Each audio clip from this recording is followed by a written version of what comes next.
국방개혁연구소 소장이십니다. 권영근 소장 스튜디오에 모셨습니다. 어서 오십시오. 네, 반갑습니다. 예비역 공군 대령이신데 맞습니다. 그 전투기 조종 이런 쪽은 아니시더라고요. 조종은 아니고 네. 제가 한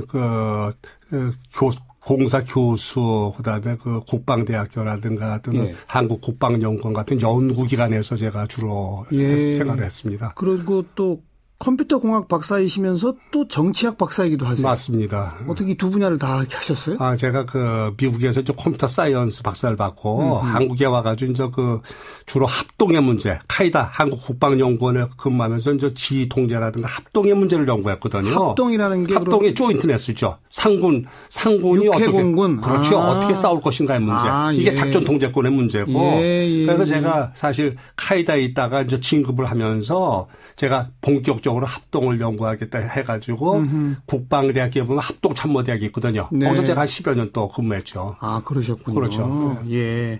자, 그런데 우리가 이제 정부는 전시작전권 반환을 하기로 했던 것을 일단 무기한 연기했는데 그 이유는 북한의 핵 개발, 미사일 이런 것 때문에 아직 우리 독자적인 대응 능력이 부족하다. 네. 이게 정부의 어떤 명분 아니겠습니까? 그렇죠. 근데 우리 권영근 소장 보시기에는 그게 핵심 이유가 아니다고요? 그렇게 볼 수가 있죠. 왜냐면 우리가 이제 재래식 전력하고 그다음에 이제 핵이라든가 미사일을 얘기하지 않습니까? 예. 그래서 이제 우리가 2006년도, 7년도에 우리가 이제 그 작전 동작권이 처음 거론됐을 때, 그 당시에 이제 우리 최근 위키리크스 자료를 제가 말씀을 드리는 겁니다. 그 당시에도 이제 핵 문제를 갖다가 거론했죠.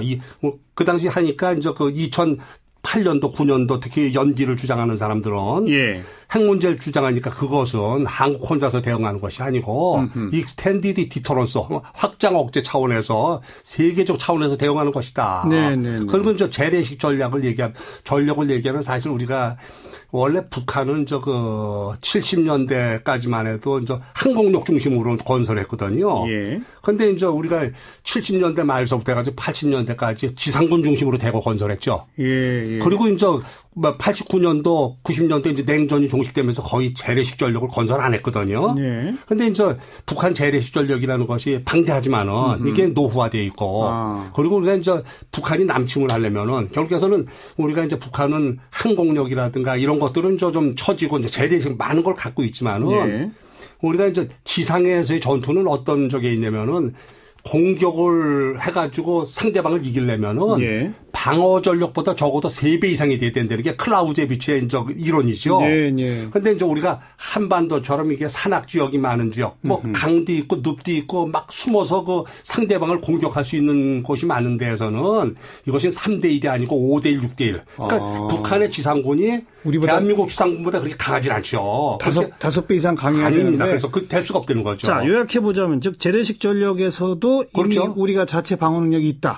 또 핵이나 이런 거 대응은 어차피 확장해서 국제적으로 대응하는 것이다. 이거 제가 말씀드리는 것이 아니고 이것이 이제 우리가 정치학에 유명한 보면 저널들에 보면 그런 것들이 이제 인터내셔널 시큐리티라든가 이런 저널에 보면은 북한 위협의 문제들에 대해서 논문들이 나와 있죠. 그런 것들을 제가 말씀드리는 거예요. 그러니까 그것이 1990년대에 나온 논문들이죠. 벌써 그때 재래식 전력 측면에서 북한이 별 적이 없다는 것들이 이제 권위 있는 사람들이 그러는 거죠. 그리고 핵이나 미사일 부분도 그렇죠. 어차피 우리 혼자 대응하는 게 아니라 어차피 국제적으로 공조해서 대응하는 것이기 때문에 전시작전권 반환하고는 관계가 없다. 그렇죠. 그런데 이제 그거는 있어요. 장사정포라는 것이 이제 북한이 있는데 우리가 수도 서울이 휴전선으로 가깝다 보니까 무작정으로 장사정포를 수도 서울에 때리면은 우리가 거기서 이제 정유소도 폭발할 수가 있고 이것이 이제 위협적일 수가 있는 거죠. 그래서 이제 우리가 미군들이 얘기할 때 장사정포 위협 그거 하나를 이제 카운트를 하는 거죠. 그래서 이제 전쟁이 나게 되면은 조기에 장사정포를 제압해야 된다는 것이 이제 연합사라든가 한미가 이제 계속 강조했던 부분이고. 그 장사정포 위협은 분명히 있다. 그렇죠. 이것과 전시작전권 반환과도 또 무관하다. 그거는 그렇죠. 무관하다. 그래서 이제 그 무관하다는 얘기는 제가 사실 우리가 이제 전자권을 전환한다고 해서 미군이 나가는 게 아니다. 미군은 전자권을 전환하는 이유가 한반도에서 보다 반미 감정이라든가 그런 것들을 자극하지 않으면서 보다 장기간 동안 한반도에서 주둔하겠다는 게 미국인이 추구하는 거거든요. 그래서 그런 측면에서 넘기는 거고 야 우리가 나가지 않는데 니 왜 그러냐. 이것이 위키리크스라든가 우리가 있는 한 신경 쓸 거 없다. 이것들이 이제 위키리크스 미국 자료들이 계속 나오는 거죠. 미국의 국제 전략상 한반도에 미군이 장기 주둔해야 되겠고. 그렇죠. 그러다 보면 작전권 같은 거 미국이 갖고 있으면 반미 감정이 생길 수 있으니까. 그렇죠. 오히려 전 작전권 한국에 반환시키는 것이 장기 주둔에는 도움이 된다. 그렇죠. 그게 해석이다. 그래서 이제 뭐냐면 우리가 그 80년 강주 민주화 항쟁 이후 우리가 그 미국이 한국군에 대한 작전 통제권을 행사하는 것과 관련해서 반미 감정이 불거졌지 않습니까? 그렇죠, 그렇죠. 그래서 이제 87년 당시 그 대선 당시 노태우 후보가 작전 통제권 전환을 갖다가 공약으로 내밀었던 거고. 맞아요. 그리고 특히 이제 90년대 당시에 보면은 우리가 이제 북한이 곧바로 망한다고 미국은 생각을 했거든요. 그래서 한미 동맹이 북한 위협 대비인데 당장 북한이 망하게 되면 우리가 갈 자리가 어디 있느냐. 그래서 한미동맹을 북한 위협 대비가 아니고 치욕동맹 성격을 바꿔야 된다는 것이 90년대 당시에 엄청 많은 연구를 했죠. 그래서 작전 통제권을 넘겨줘야 된다고 미국, 그 많은 사람들이 이제 나온 겁니다. 그래서, 그래서 그 일환으로 이제 계속 추진한 거죠. 그러니까 미국의 전략으로도 그렇고 또 우리 군의 대응 능력상으로 봐도 그렇고 전시작전권 반환에 아무 문제가 없는데. 없죠. 그런데 이걸 자꾸 미루려고 하는 이유가 육군의 태도에 문제가 있다. 그 주장에 독특해서 오늘 그게 보셨거든요. 이제 육군의 태도라기보다는 우리가 이제 그 사실 한국군이라는 것이 6.25 전쟁 이전에 대한민국이 현대전을 수행해 본 적이 없거든요. 일제 36년 동안 군대에 있었다고 하지만 그분들이 고차원적인 뭐 계획 수립이라든가 이런 걸 해본 적도 없고 저 합방 이전에는 또 구식의 군대를 유지했고 그래서 우리가 한국 전쟁이 끝나고 당시에도 이제 미군 주도로 다 계획을 했지 않습니까? 그래서 이제 전쟁이 끝나면서 54년도에 한미 합의 의사록을 통해 가지고 72만 중에 60몇만이 육군이고 공군 한 16,500, 해군 10,000여 명, 해병대 이렇게 해가지고 그리고 지상군은 한국군이 해공군은 미군이 한다는 걸 미국이 한반도 정책 아닙니까? 그래서 이제 지상군들이 한국군에서 많은 비중을 차지했고, 그래서 이제 그것도 이제 보면은 이승만 대통령이 북진 통일을 계속 주장하시니까 한국군을 전쟁을 수행할 수 없는 조직으로 만들어야겠다. 미군이 빠지면 전쟁을 수행할 수 없는 조직으로 그래서 이제 육군 중심, 그중에서 보병 중심으로 해야 되겠다는 것이 미국의 정책이고. 아, 그래요. 그렇게 된 거죠. 그래서 우리가 이제 그 사실 거기에 보면은 이제 우리가 미국 같으면은 육군, 해군, 공군이 싸우는 방법이 다르지 않습니까? 공중에서 싸우는 방법하고 지상, 해상에서 싸우는 방법. 그다음에 육해공군을 합쳐가지고 합동 차원에서 싸우는 개념이 있는데 그래서 이제 미 육군의 개념이 싸우는 방법이 전쟁은 육군이 하고 해공군이 지원한다는 개념을 갖고 있거든요. 미 육군이. 그러니까 한국 육군이 자연스럽게 그걸 받아들였고 우리 해공군은 숫자도 얼마 안 되고 주로 그냥 현행작전 비행기 뜨고 내리는 일만 하고 하니까 싸우는 방법이라는 건 거의 뭐 접해본 적이 없죠. 그러니까 우리 한국군은 전쟁을 육군이 하는 걸로 알고 있고 다 국방부 합참에서 그리고 일단 규모도 육군 중심으로 편성이 돼 있고 그렇죠. 그래서 이제 물론 합의 의사록으로도 그렇게 만들어놨지만은 그 개념에 의해서 지난 60년간 국방개혁을 통해 가지고 한국군이 보다도 육군 중심이 된 겁니다. 점점 더요. 그러면 더 됐죠. 왜냐하면 병력 숫자가 아니고 고급 장교의 숫자를 얘기하는 거죠. 군에서는 뭐 중심이라는 것이 뭐 병력이 육해공군이 많다는 것이 아니고 뭐 이러면 고급 장교들의 숫자가 점점 육군 중심으로 된 거고 전자권 전환이라는 것은 뭐냐면 우리가 육군 중심으로 전쟁이 하는 게 아니거든. 연합사만 보았더라도 육해공군 합동 차원에서 전쟁이거든요. 그런데 한국 육군들은 다 이 전쟁을 육군이 하는 걸로 해가지고 다 개념이 박혀 있는데 전환되게 되면 대화가 안 되는 겁니다. 문제가 뭐냐면은 지금까지는 미군이 주도하다 보니까 회의를 하게 되면은 한국군은 밑에서 끄떡끄떡 아는 척만 하면 되는데 우리가 이걸 주도하게 되면은 회의를 해가지고 미군을 갖다가 언더스탠딩 시켜야 되는데 미군이 이해를 못하는 거죠. 그러니까 이제 자신이 없는 거죠. 이게 도대체 대화가 다르다는 거예요. 용어가 우리 어떤 사람은 독일어를 쓰고 어떤 사람은 일본어를 쓰면은 대화가 안 되는 거죠. 그게 이제 가장 큰 문제예요. 그래서 그러한 그 육군 중심의 사고 그런 것을 지난 60년간 유지해 왔다는 것이 아까 그 미국 육군도 전쟁은 육군이 한다라는 인식을 갖고 있다고 했는데 그런데 미국은 그게 변했습니까? 근데 이제 그것은 뭐 미국이 왜 그런 적을 갖고 있냐면 미국의 어떤 그 정치 체제인데요. 미국은 사실 그 군을 갖다가 대통령하고 의회에서 양분해서 통제하고 있거든요. 그렇지 않으면 독재자가 출연한다 그래가지고. 그래서 이제 의회에서는 예산을 가지고 통제하고 예산을 가질 때 의회는 육해공군에 어떻게 싸울 것인가를 요구하고 있거든요. 그래서 네 어떻게 싸우는데 무슨 무기가 이렇게 필요하느냐. 그 예산을 하는데 그래서 뭐 해공군은 나름대로 이론이 있고 육군은 나름의 이름을 만들어야 되기 때문에 이제 뭐 전쟁은 육군이하고 해공군이 지원을 받아서 한다. 그래가지고 국방을 건설했는데 네. 그거는 육해공군의 사고고 예. 또 실제로 전쟁을 할 때 그 사고 가지고 안 합니다. 합동이라는 사고 가지고 하는데 그러니까 이제 미군은 육군은 최근까지 그걸 고수하다가 최근에는 완전히 바뀌었죠. 미국은 포기했죠. 그러니까 미국이 포기했죠. 미국 육군은 포기했죠. 그런 인식 갖다가 이제는 합동이라는 그렇죠. 개념으로 바꿨는데 그렇죠. 한국 육군은 미국 육군의 영향을 받아서 예. 육군이 전쟁한다라는 개념을 갖고 있는데 아직까지도 변하지 않았다. 그렇죠. 거의 대부분 육군들은 그렇게 생각하고 있고 예. 그리고 그렇게 생각하지 않는 사람은 우리 육군 내에서 진급이 힘들죠. 그렇게. 자, 그런 상황을 알겠습니다. 그렇죠. 그런데 그러면 전시작전권을 한국이 갖게 되면 예. 구체적으로 무슨 변화가 일어나는 거예요? 아까 지금 그렇죠. 사용하는 언어가 다르다. 조금 잘 이해가 안 돼서요. 컨셉이 다르다든가. 우리가 이제 뭐 예를 들면 철학자가 얘기하는 거하고 물리학자가 얘기하는 것은 그 나름대로 사고 체계가 있거든요. 예. 그게 다르면 대화가 안 되는 거죠. 예를 들어서 우리가 이제 그러니까 지금 미군이 전시작전권을 갖고 있잖아요. 그렇죠. 미군은 그 작전권을 합동 개념으로 만들어 놨다는 거죠. 그렇죠. 그렇죠. 그런데 아직 우리 군은 그 합동 개념으로의 작전권을 넘겨받을 준비가 안 돼 있다? 그게 이제 개념이 없는 거예요. 무기체계가 없는 것이 아니고 예. 그리고 그걸 갖다 받아들일 저것도 없죠. 왜냐면은 상군 합동을 받아들인다는 것은 뭐냐면은 우리가 지금 우리 국방부 합참이 육군 중심으로 편성되어 있는데 예. 이거는 뭐냐면은 전쟁은 육군이 한다는 개념에서 편성되어 있는 거거든요. 예. 그러면 전작권을 가져오게 되면은 상군이 육해공군이 합동 차원에서 해야 되는 거고 예. 그렇게 되면은 국방부 합참에 육해공군이 1대1 편성해야 되는 거죠. 계급하고 인원수 측면에서. 1대1로? 그럼요. 1대1로. 그러니까 이것이 그걸 미군들이 계속 요구하고 했죠. 우리가 이제 전작권 전환을 요구하면서. 지금 한미연합사령부 있지 않습니까? 네, 그렇죠. 거기가 지금 어떻게 보자면 그 한미의 가장 수뇌부가 모여 있는 곳인데 거기는 미군의 같은 경우는 기본적으로 육해공이 1대1로 돼 있습니까?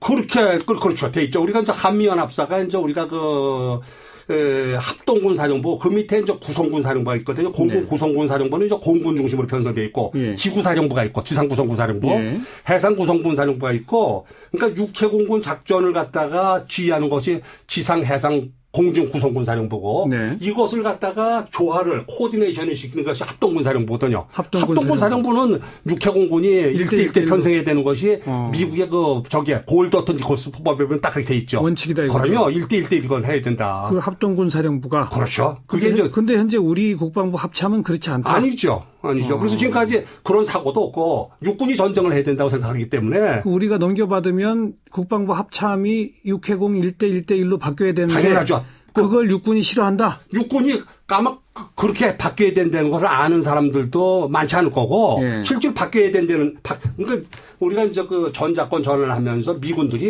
예. 위키리크스 자리에면 합동군 사령부 다른 게 아니고 전쟁만을 고민하는 합동군 사령부를 만들려고 계속 얘기하거든요. 예. 거기에 1대1 육해공군 1대1 편성되어 있는 합동군 사령부가 전작권 전환의 키라고 계속 얘기를 해요. 예. 거기 위키리크스 자리에 다 나와 있는 거지. 예. 그걸 몇 번 얘기하는데 그걸 수용할 수가 없는 거죠. 미국은 자꾸 요구한다고. 그렇죠. 요구했죠. 합동군 사령부 편성하다. 합동군 사령부 편성하다. 그게 키다. 전작권 전환에. 그리고 이제 그런 것들은 우리가 카이다 영문 전환, 한국국방연구원에 나오는 그 영문 전월이라든가 이런 데 보면은 미군 장군들이 전작권 전환의 키는 그거다. 그걸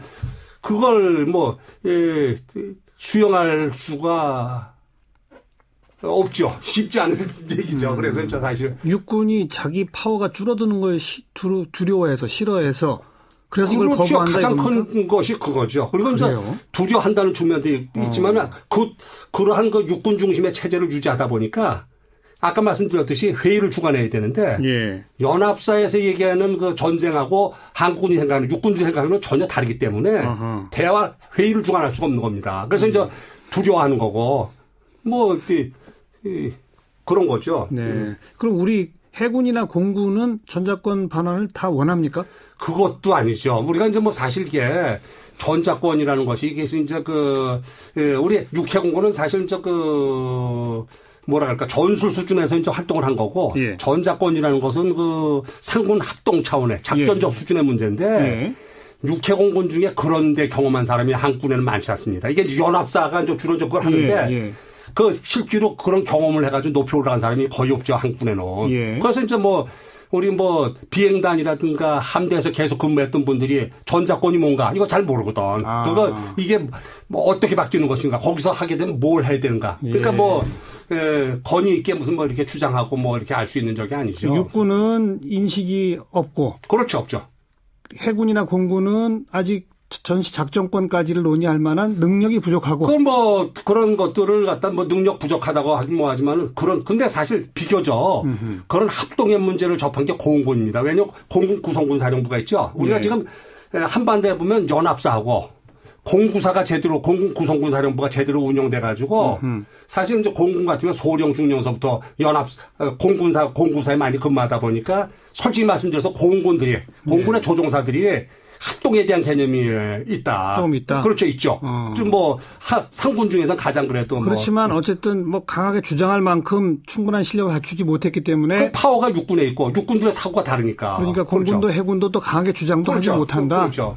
그런 배경인지 저희 제작진이 그 전직 공군 참모총장 한 분하고 사전 취재를 했더니 그분께서도 우리가 한미연합군을 지휘할 역량이 아직은 조금 모자란다. 이렇게 얘기를 했다고 그래요.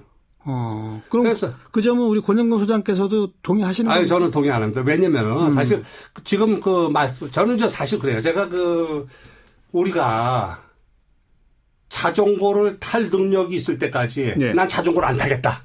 그럼 평생 못 배우는 거죠. 그렇죠. 그래서 우리가 자전거를 타가지고 쓰러지고 하면서 배우는 거거든요. 물론이죠. 작전 통제 것도 마찬가지입니다. 우리가 미군이 당장 나간다 그러면 우리가 무조건 가져와야 되죠. 근데 나가지 않는다는 거거든요. 그렇죠. 우리가 여기 있으면서 네 일을 갖다 봐줄 테니까. 더 오래 있겠다는 거죠. 거죠. 오래 있겠다 그러니까 네 해가지고 하라.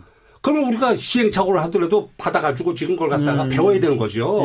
그래서 뭐 우리가 사실 능력이 없는 건 사실이에요. 그렇지만은 미군이 도와줄 테니까 하라. 그거거든요. 그러니까 다른 거죠. 저는 관점이 다릅니다. 그러니까 넘겨받고. 그렇죠. 말대로 합동군사령부를 만들고. 그렇죠. 거기에 1대1대1로 편성을 하고.